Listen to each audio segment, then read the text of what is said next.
Good morning, welcome back to Aliyah Yomi. Today we're going to be learning Acharei Mos Sheni, the second Aliyah in Parshas Acharei Mos. Our Aliyah is 7 psukim long, running from Perek Tes Zayin in Sefer Vayikra from Pasuk Yud Ches to Chav Daled. The topic of our Aliyah is the two goats. We're told V'yotza el hamizbeach asher lifnei Hashem. So at this point in time, the Kohen has already performed the avodah, the service on one of the goats. He has shechted the one which is La Hashem, and he has sprinkled its blood internally. And now what happens is he takes the live goat, the one which had La Azazel, and we're told that he places, he goes and he, after atoning for all the internal kalem, the mizbeach ha-panimi, the mizbeach ha-chitzon, the internal and external mizbeach, then he takes this live goat, places his hands upon its head, v'yisvada alov es kol avonos b'nei Yisrael v'es kol pisheim l'chol chatasam. And he will now do a confession for all the sins of Israel, for all their sins on it. V'shilach biyad ish iti hamidbar, and he'll send in the hands of a responsible or a timely man, and it goes out to the desert. And this sa'ir, this goat, will carry upon its head all the sins of Israel, El Eretz Gezerah, to a decreed land, and it will be sent out into the desert.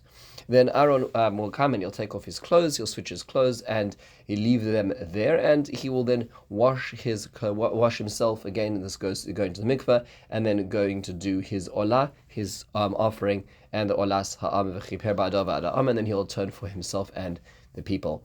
So a few basic points to understand what is actually going on over here. It starts off with the basic seder, the basic order of what's happening here, as Rashi points out, that there really are 5 switches of clothing. Rashi points out that first, at the beginning of the day, the Kohen Gadol starts off in the big day Zahav in his golden clothes. These golden clothes are used to perform the avodah, the regular avodah in the morning of the Olas Tam. In addition, the Kohen will also perform the avodah of the Ketores. All the regular things are done in the morning.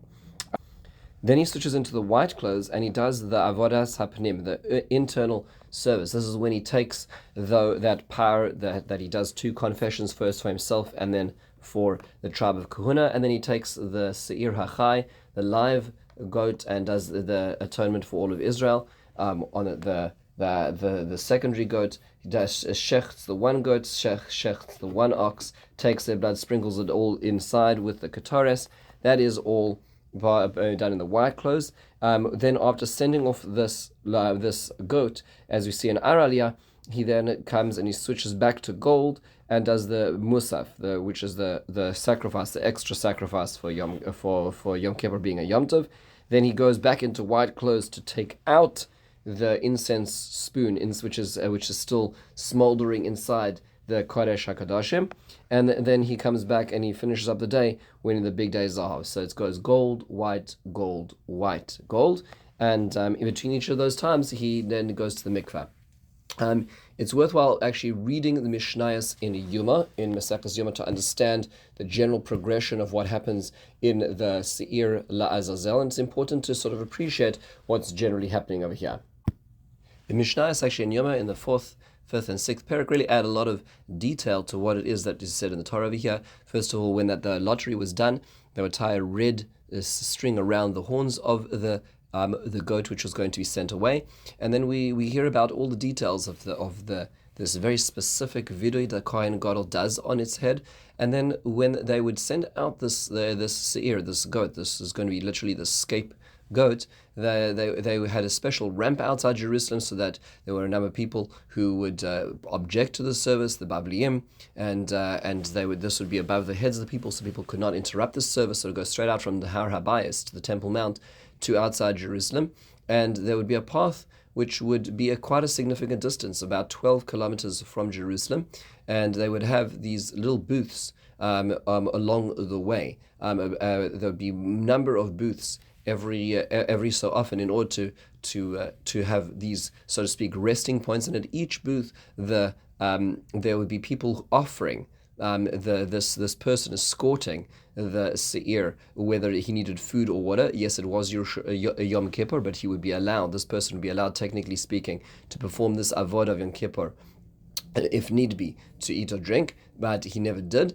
And what they would do is they would get to this place, the tzuk, which is this cliff, which is where they would take it to, and they had this scarlet, this red ribbon which is around its horns, and what they would do is they would tie one half of that, they'd rip it in half, tie half of it to the rock at the top, and then they would push it backwards over the edge of the cliff, and it would over the side of the cliff, it would actually fall to parts. It would die in the process of falling down.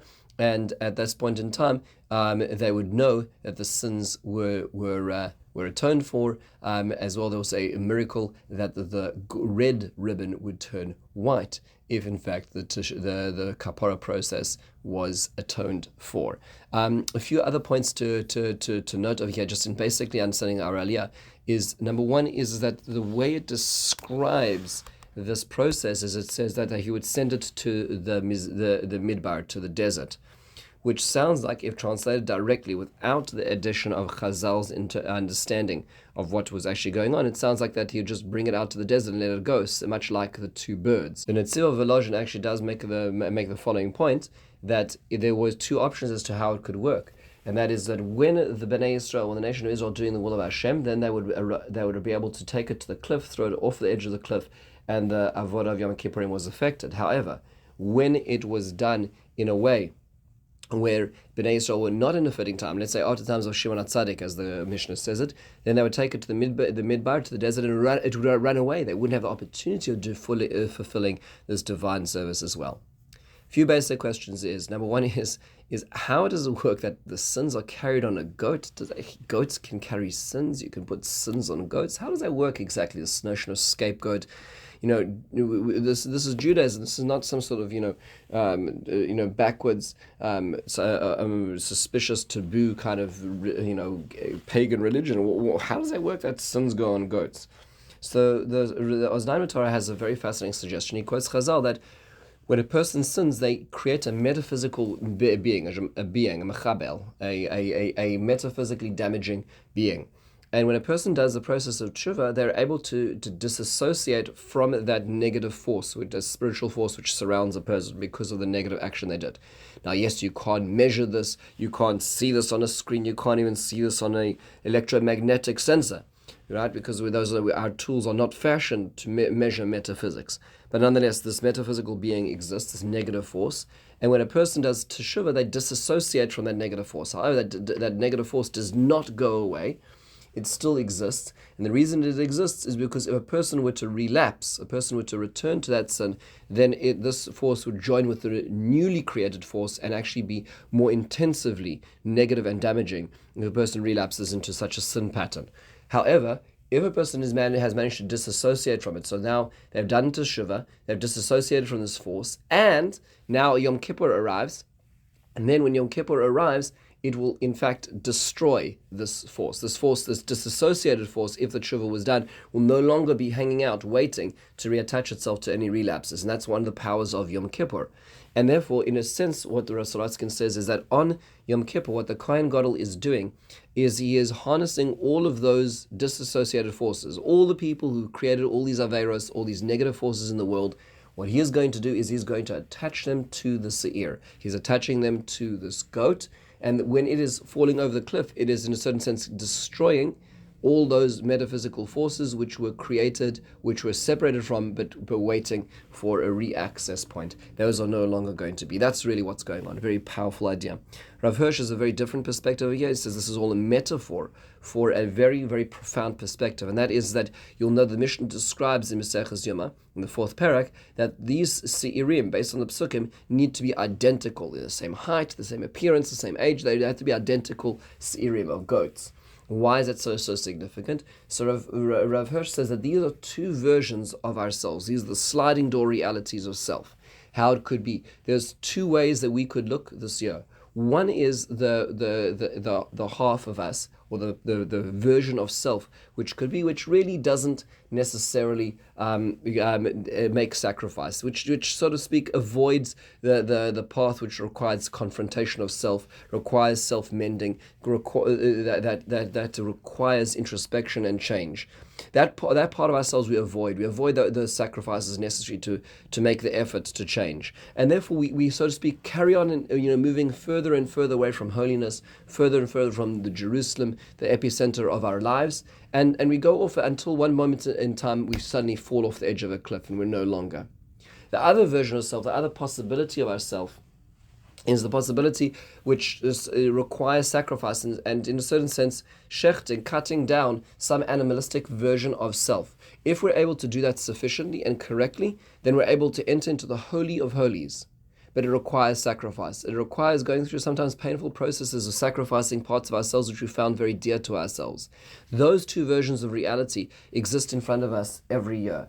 Beginning of every year, we have the opportunity of saying, am I going to go with the path of the least resistance, which unfortunately doesn't feel, at the beginning doesn't feel so bad, but in the end of the day ends up over a cliff? Or am I going to make the sacrifices necessary and come closer, and come to the closest I possibly can with the Almighty? But that requires sacrifice. Those are the Shnei Seirim. They are really ourselves, the metaphor for what it means to be an active chooser, an active person who's choosing which destiny they choose this year. In the meantime, have a wonderful and meaningful day.